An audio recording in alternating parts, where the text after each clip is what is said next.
All right, welcome back. So month 5 and 6 is going to be fairly consistent and linear in your progression. Each week you should be gaining a little more range of motion with your knee over toe dynamic stretches, and your calf raises should be getting easier and easier. Keep following all the exercises in my last video in month 4, and you'll pretty much be carrying these exercises through all the way for the next few months until you're ready to add in a bit more dynamic exercises like jogging, jumping jacks, skipping, things like that. So you'll notice that you're walking much more regularly, and you may already be at a point where people don't really notice that you're limping or you're recently injured just by the way you walk. So at this point, it's really easy to start slipping on physio exercises and strengthening because other than sports, and especially during lockdown right now, if you're like me, for the most part, you don't really do that much that needs your legs to do more than just kind of walking around. And so at this point, a lot of people forget about their physio or forget about strengthening because it's already at a point where they don't really have to think about it anymore. But I would definitely encourage you to keep up with the exercises. From my experience with my other leg that I tore 2 years ago, it takes probably, I would say, a good 10 months to a year of just working on your leg and don't let it slip, to get to a point where after about a year, you're gonna get back to about 90%. And it needs that kind of stress to get back there. If you just kind of continually walk and don't exercise anymore, I would say that after about a year, instead of getting to about 80 or 90% of your strength back, you might only get to about 60 or 65. And you really just want to put in the time now. Right now, if everything's closed and you don't have sports to play, it's even better to take that off season to really strengthen yourself, so that once everyone's able to go back and start playing again, you're probably ready already. So to be honest, for me, I'm only giving you this advice because I did let it slip for a bit. I would say for month 5 and 6, there were points where if I woke up in the morning and I started walking right away, you would still see me limping a bit and it would still be kind of tight. But I just didn't put as much work as I should have. So I definitely felt like I was a little bit behind, especially afterwards when, for example, I started jogging. And jogging is one of those things that until you build the stamina back into your calves and it's ready for that kind of stamina work, you're gonna feel like you have a flat tire when you're jogging. The foot that comes down, it's gonna come down normally, but then when you push off, it's definitely gonna feel like, you don't have the same kind of explosive or jump off of it. So you're not as bouncy. So one leg is bouncy and the other leg feels just kind of flat, I would call it. So yeah, it's very important to keep up with your exercises. One thing you can start adding in is giving a bit more kind of lift off for the legs. So as I mentioned before, I started doing very light jumping jacks at about month 4, and then getting to about month 5, I was able to do some light skipping. But when I'm skipping, I'm still using a lot of my other leg to help me. So I'm skipping with both legs. I'm not able to kind of just skip on one leg and skip on the other, because as I mentioned before, the calf's gonna feel very flat. So it's not gonna have that kind of explosive pop or lift off. And you don't want to stress it too much with anything too explosive either. You just want to kind of get the feeling of, can you put a bit more force into it other than just a calf raise. I also started adding deadlifts and squats starting at around the end of month 5. So starting with light weights and just making sure I had enough range of motion in my ankles. I also have weightlifting shoes, which adds about an inch of a heel lift behind. So that really helps with the squat in terms of getting to a lower position without your ankles needing as much mobility. So take a look into that if you want. You can also put maybe 5-pound plates behind your heels, so it just lifts up your heels a little bit, and once again that's just going to help your biomechanics in getting into a bit of a deeper squat. But I would be careful as well, because right now just figure out how far your knee over toes are when you're against the wall. And I think generally they recommend that if you want to get to a parallel squat, maybe even a little bit deeper, you want at least about 2 inches in front of your toes. So let's say here's a wall. You want to put your foot not directly your toes touching the wall, but maybe 2 inches away, and you want to do your knee over toe. So your knee has to kind of come forward, and if your knee can touch the wall with your toe being like 2 inches away, or even like, you know, 3 fingers away, something like that, or 4 fingers, then you have decent mobility to be able to get into kind of a deeper squat without kind of risking overstretching your Achilles if you're not there yet.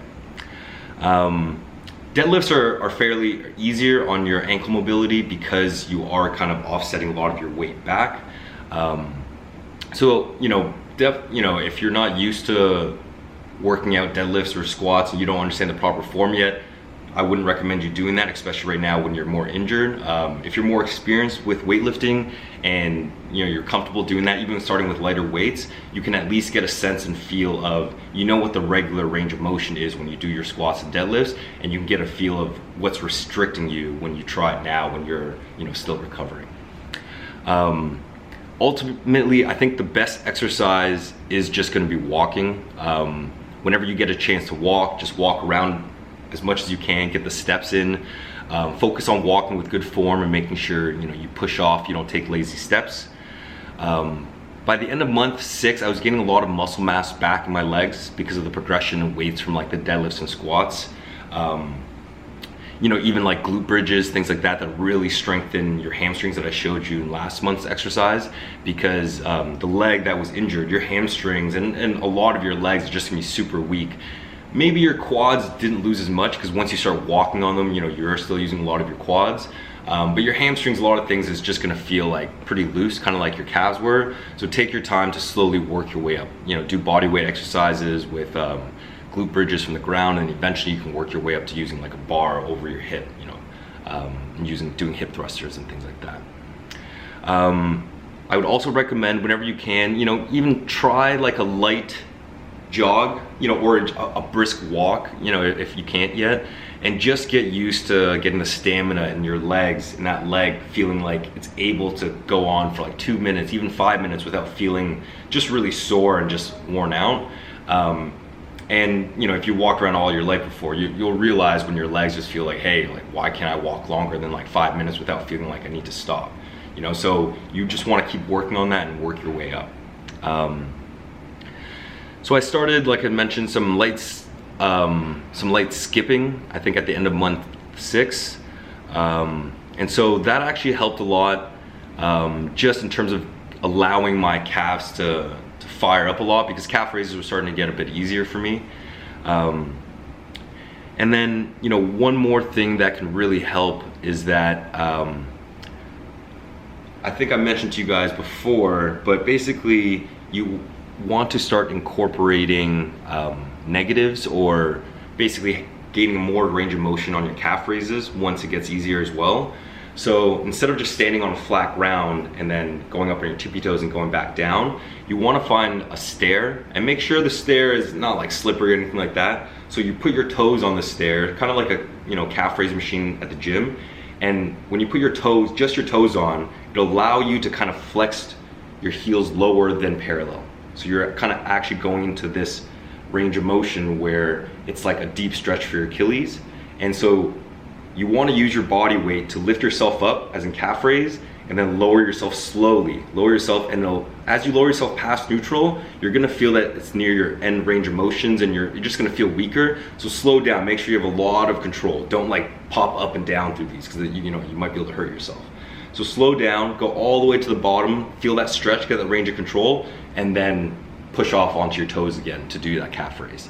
So if you do that on the leg, make sure you have something to hold on to, like railings of your stairs. I actually just, you know, go into my stairwell in my condo building, and you know, there's railings and things like that. Obviously I have my mask on, and I'm just able to kind of do calf raises from that. It's gonna feel very, very sore, similar to when you first started doing calf raises as well, because once it gets to the bottom, you're gonna feel that like it's stretching and you feel weak. So you wanna work through that, because outside of just flat walking, when you start playing sports or you start doing other activities, there's a lot of times where you need that range of motion. So you need that strength and flexibility through that entire range of motion so that you don't get hurt.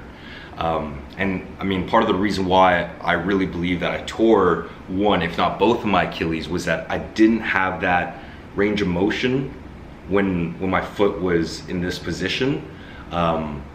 but I still had the power throughout my legs. So what happened is when I like went to push off, my foot was in this very, very flex range of motion, and I used all my strength to push off and explode. But I don't think all my ankles and my calves and everything was ready for that kind of power. So when I exploded in that really deep area, that's when I kind of hurt myself. So it's, imagine like an elastic band pulling, and you've already stretched it till this end range of motion, so it's not structurally that sound, and then you really just use all your power to explode at once to get that pop. And so that's when, you know, bam, I tore my, you know, Achilles on both sides like that.